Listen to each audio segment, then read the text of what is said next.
Partia Socialiste dhe kandidatët e saj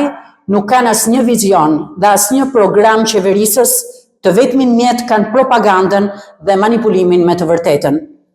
Nën ethet e humbjes së zgjedhjeve të 11 majit, po mundohen të mashtrojnë qytetarët shkodran me propagandë investimesh, të cilat po kryhen gjatë fushatës elektorale duke I rënë ndesh edhe kodit elektoral.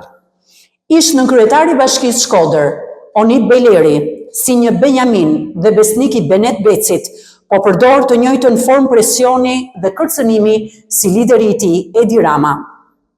Ai në një video I prezanton shkodranëve shifra dhe investime të cilat të vetmen merit si ish nënkryetar e ka se ishte aty kur ato u nisën. Të gjitha projektet që ai prezanton janë hartuar dhe miratuar në kohën kur Bashkia Shkodër drejtohej nga Partia Demokratike, por qeveria e kandidatit Bejleri nuk I miratoi dhe as nuk I financoi asnjëherë këto projekte, duke e lënë Shkodrën me zero investime vetëm për hakmarrje politike, duke diskriminuar Shkodrën dhe duke e lënë jashtë vëmendjes së zhvillimit. Partia Demokratike asnjëherë nuk është mburrur e as nuk I ka përdorur investimet publike për propagandë elektorale,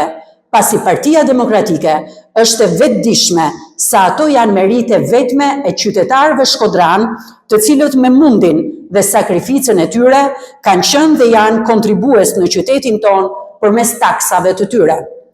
Shfrytëzimi I propagandës dhe presionit përmes saj ndaj votuesve është shkelje e ligjit elektoral. Kandidati socialist dhe ish nënkryetari I Bashkisë Shkodër duhet të preokupohet më shumë sepse Benet Beci rriti të gjitha taksat vendore dhe rriti çmimin e ujit të pishëm, duke rënduar ekonominë familjare të gjithë banorëve të territorit të Bashkisë Shkodër.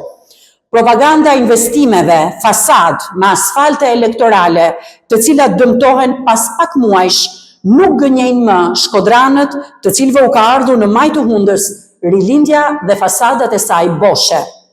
11 maj do t'jetë dita kur Benet Beci, Edi Rama dhe filizat e tyre do të marrin përgjigjen e merituar, humbjen e thellë të propagandës së rrejshme të tyre.